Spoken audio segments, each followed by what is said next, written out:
Hey everyone, and welcome to the True Alien Podcast, the show that, well, it takes you on a wild ride through the cosmos, exploring the unexplained and the unbelievable. I'm Adrian Smith. And I'm Julie Jones. Each day we'll paranormal probe into a new true story about aliens abductions, UFOs, the paranormal Bigfoot, you name it. We'll sift through the evidence, separate fact from fiction, and hopefully have some laughs along the way. So buckle up, get ready to have your mind blown, and don't forget to rate and follow the show for more true alien stories. Today we're taking a look at echoes of the triangle. Imagine a world where the stars aren't just twinkling silently, they're screaming a message you can't ignore. This story blends science fiction with the supernatural. We've got a mysterious signal triangular UFO sightings, and even a pyramid that seems to act as a cosmic loudspeaker. It really makes you think about how humanity would confront the unknown and maybe even fight back. Okay, let's unpack this. Our story starts with a scientist, Dr. Elias Kane, at a radio telescope in Texas. He's looking for proof that the universe is rational, makes sense, But instead, he stumbles upon a signal that breaks all the rules of physics. It's fascinating because this signal, which everyone starts calling the hum, actually gets louder the further it travels from its source. That's the opposite of how signals usually work, right? It's almost like it's trying to grab our attention. And it's not just random noise either. This hum follows a distinct pattern like a message being broadcast. So naturally, the world reacts well, pretty much how you'd expect. Global panic. We see triangular UFO sightings everywhere, from Siberia to Kansas. And of course, the internet explodes with theories. It really highlights how quickly fear and speculation can spread in the face of something we don't understand. But here's where things get really strange. This hum starts messing with people.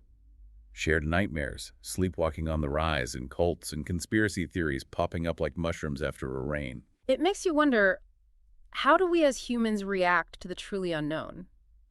This story seems to suggest our reactions are a mix of fear, desperation, and a deep-seated need to find meaning, even if it means latching on to outlandish ideas. So we've got this mystery. Hum UFO sightings, people losing their minds. Now enter Dr. Anya Sokolov, a brilliant but kind of ostracized scientist. Anya is interesting because she can actually decode patterns within the hum, suggesting there's hidden information buried within this chaotic signal. It's like she's found a way to listen to the whispers within the storm. And then we have Father Miguel Torres, a humble priest whose village in Colombia becomes a hotspot for the hum activity. He interprets it as a sign of divine intervention. It's a classic clash between scientific skepticism embodied by Dr. Kane and Dr. Sokolov and religious belief represented by Father Torres.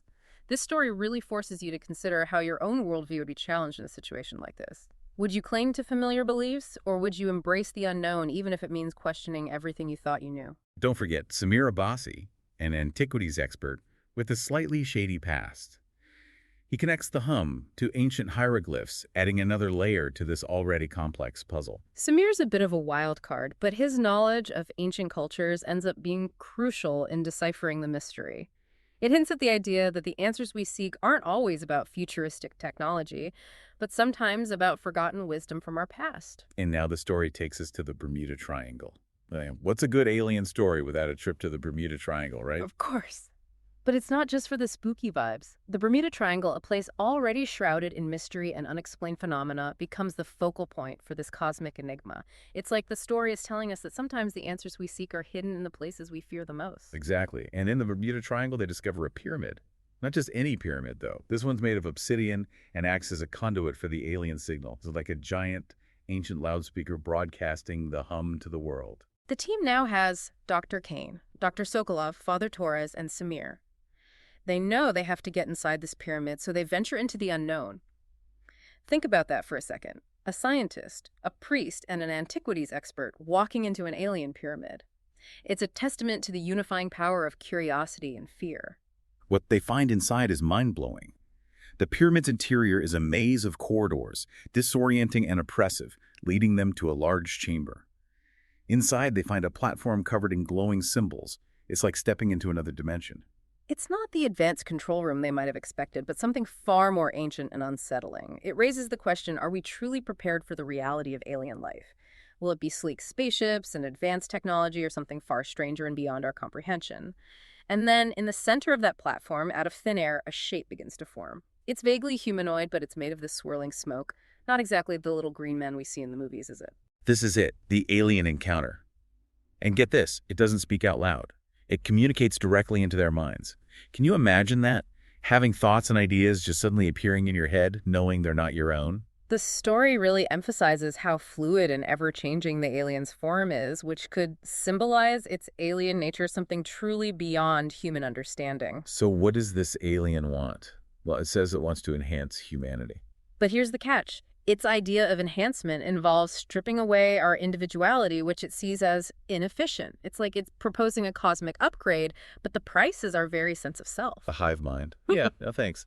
I kind of like being me. Exactly. Yeah. The team has very different reactions to this offer. Father Torres, with his faith, sees it as some sort of ascension, a spiritual evolution. Makes sense given his beliefs. But Anya, the scientist, sees it as a form of enslavement. Logic and reason are her cornerstones, and this alien's proposal just doesn't compute. To her, individuality is the essence of what makes us human, the source of our creativity and progress. And then there's Samir, always the wild card. He challenges the alien's assumptions about individuality, arguing that chaos and disharmony are what make humanity unique, and that our so-called inefficiency is actually the source of our resilience and adaptability. Samir raises a thought-provoking point. What if our flaws, our imperfections, are actually our greatest strengths? What if it's our capacity for independent thought, for disagreement and debate that allows us to adapt and overcome challenges? Heavy stuff. So after this intense exchange, the alien just disappears. Gone. Poof. Yeah. But our team is left grappling with the implications of this encounter. They realize they can't just wait for the other shoe to drop. They have to find a way to fight back. But how do you fight an enemy that can mess with your mind and seemingly defy the laws of physics? It's a daunting task. This is where Anya's scientific brilliance comes in. She figures out a way to hack into the hum and disrupt the alien's control. It's like she's fighting fire with fire, but on a cosmic scale. It's not about brute force. It's about turning the alien's own technology against it. Anya's strategies is to inject the hum with chaos, internet memes, music, anything to disrupt the signal and confuse the alien. It's a brilliant but risky plan. And it gets even more interesting when Father Torres, the religious figure, becomes a key player in the resistance. Instead of focusing on prayer or theological debate, Father Torres focuses on building community resilience. He helps people cope with the trauma of the alien encounter and fosters a sense of unity in the face of fear.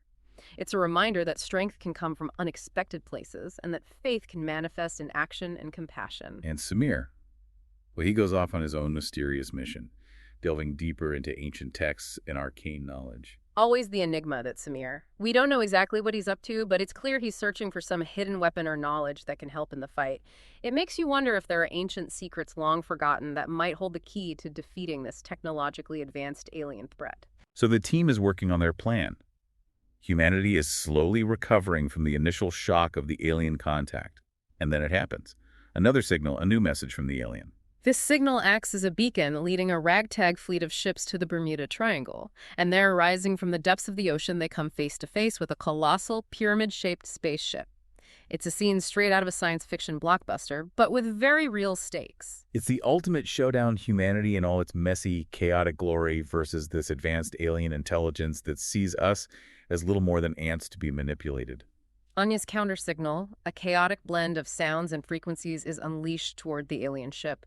Father Torres leads a chorus of religious chants and prayers, adding to the cacophony, and Samir, well, he's doing his own mysterious thing, probably involving some ancient ritual or artifact. It's a wild symphony of science, faith, and ancient knowledge, all aimed at repelling this alien threat. And the crazy thing is, it seems to be working. The alien ship falters, its movements becoming erratic. Its surface distorts and reforms as if it's struggling to maintain its form in the face of this onslaught of chaotic energy. This chaotic noise, this symphony of human resistance, is actually having an effect on this technologically advanced alien spaceship.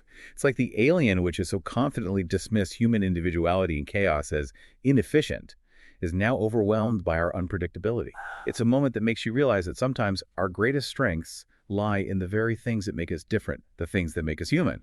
And just like that, it's gone. Vanished. I mean, the ship just retreats back into the ocean, disappears as quickly as it arrived. No trace, nothing, just swirling water, and so many unanswered questions. A victory, for humanity at least for now, but the story makes you think, doesn't it? It reminds us that it's a victory, but with uncertainty. The alien is still out there, somewhere in space, and it's probably analyzing what happened, learning how to adapt to our resistance. Echoes of the Triangle.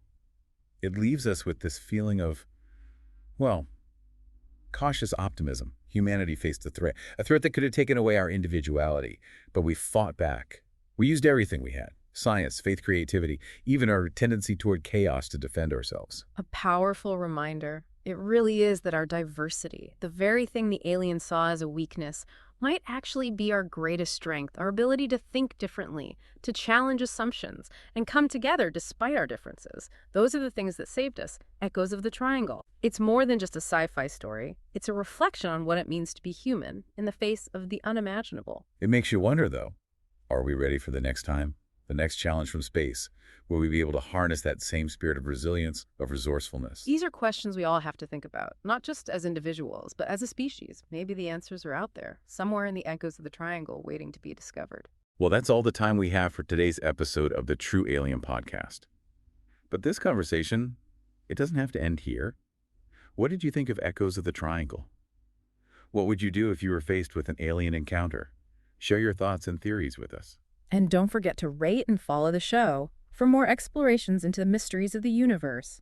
We'll be back tomorrow with another paranormal probe into the unknown. Until then, keep looking up and maybe keep an ear out for any strange hums.